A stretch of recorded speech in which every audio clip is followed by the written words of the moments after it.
I've had some time this morning to work on that Honeywagon, and I'm going to warn you the sound may be bad on this video because the wind's blowing times, but wanted to show you the parts as it came apart.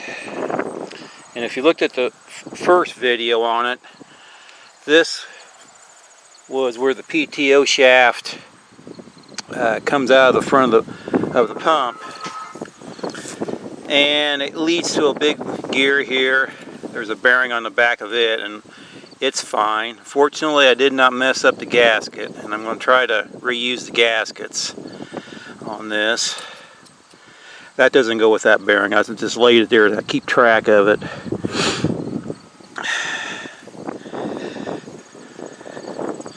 Now we're getting into the wind. The bearing on the back of that casing fits right in here, and that gear meshes with this gear. And fortunately, my bearing is good on the front also. It collects oil from the gear oil that's down in here to lube this gearbox, basically is what it is. But this bearing is good. I wasn't able to get this gear off. It takes like a 3-inch puller, and the smallest I've got right now is 4-inch. I had a 3-inch, and I've loaned it out to somebody, or somebody's borrowed it, and I've looked high and low and I cannot find it. So fortunately, I was able to leave that on and get this to slide forward enough I could get kind of work it back and forth and pop this drum out. And these seals are staying good, so I'm not going to worry too much about it. This is the drum I was talking about in the first video, and these are the vanes. I can get over here. These supposed to be able to slide as necessary, and they rub on the outside of this. Turn you around here. They rub on the outside of here and pull air. Air feeds down through this hole on this side. It comes out this side. But there is a notch. The air is drawn down, spun around, and it goes out the top part up here. And that's where it exits. And you see I got a lot of cleanup to do. That is very rusty. It was full of crud, and it would not budge. Could not break it loose by turning it. But I was going to have to bring it out and clean it out anyhow. So I kind of gave up on I figured it would be easier to get it out if it was broke loose. But that was not working, and kind of wanted to get this done. I don't say over with, but get more progress on it. So I went ahead and tried taking it apart. It froze up like that, and it took some effort, but I was able to finally get it to pop. And once it did, it came out, but it is covered with a lot of water had been in there and messed it up. Now this on the end of this shaft is where the back bearing sits. It sits up there. And there's no bolt on the end. It is a thread for a worm gear driven pump. That little reservoir that's set on the back here, the plastic, there is a little pump in there, I guess, and that is turned when the shaft turns. And I got parts laying everywhere, but this is the back part, and I did not take the pump off. It still has oil in it as I turned it upside down.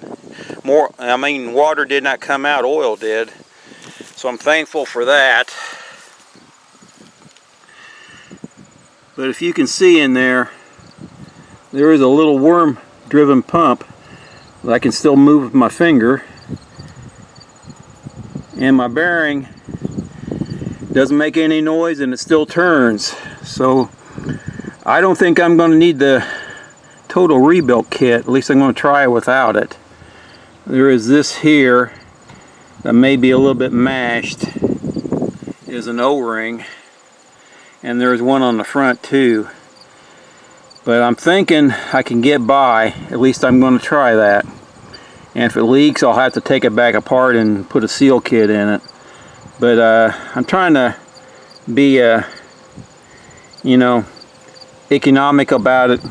I'm not trying to, you know, cheapo it, but I'm not going to use this thing a ton. And I can't afford to put $1 zillion into it. But that is the pump. The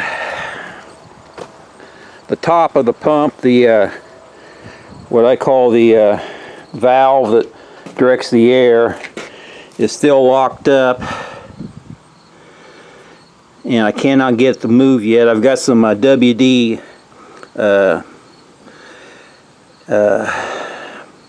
rust remover in there soaking, and I believe maybe sometime in the future it'll break, you know, come loose. Anyhow, I won't say break. I'm not going to jinx myself, but break loose. But it needs some more time to soak. It's been soaking for a couple days. This is the way the valve is set up now. It's set up for this hole here, and that is the pressure back into the tank. Air comes in here, exits here. So if you move this over to here, this way, it draws air in. No, air goes in here and out here. So it draws air out of the tank into here, and it goes out here. So that's how that works.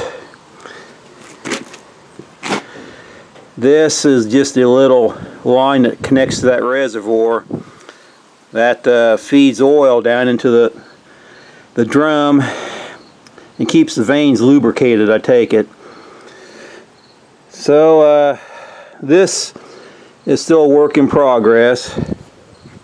The other problem I ran into so far, anyhow, this is a check valve, so you can't overload the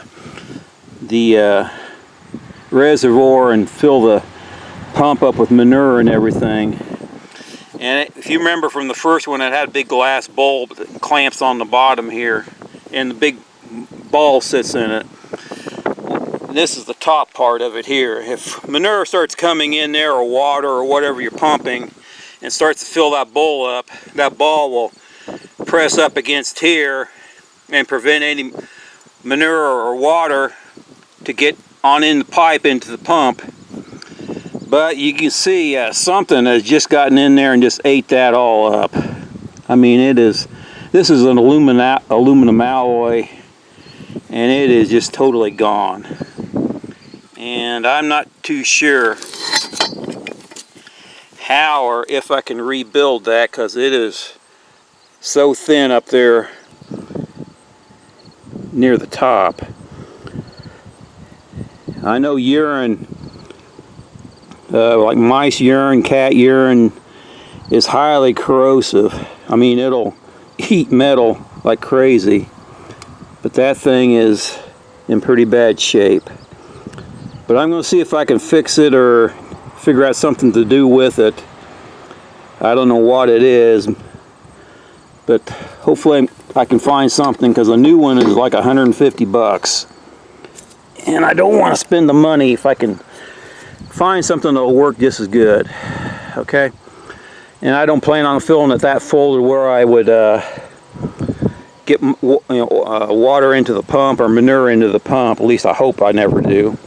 That's the plan anyhow. But that's how far I've gotten so far. Give you another look at this drum and the vanes in it. I need to get these out, get this all cleaned up, rust off, get the rust out of this. This is just like a sleeve in a piston. It just turns instead of going up and down like a piston does. It just turns centrifugal. But I got some cleaning up to do, and I'm about done for the day. I got to get my mowing done. I may not work on it anymore today, but we'll see how far we get. And I'll be adding more to this as I do it. Thanks. Bye.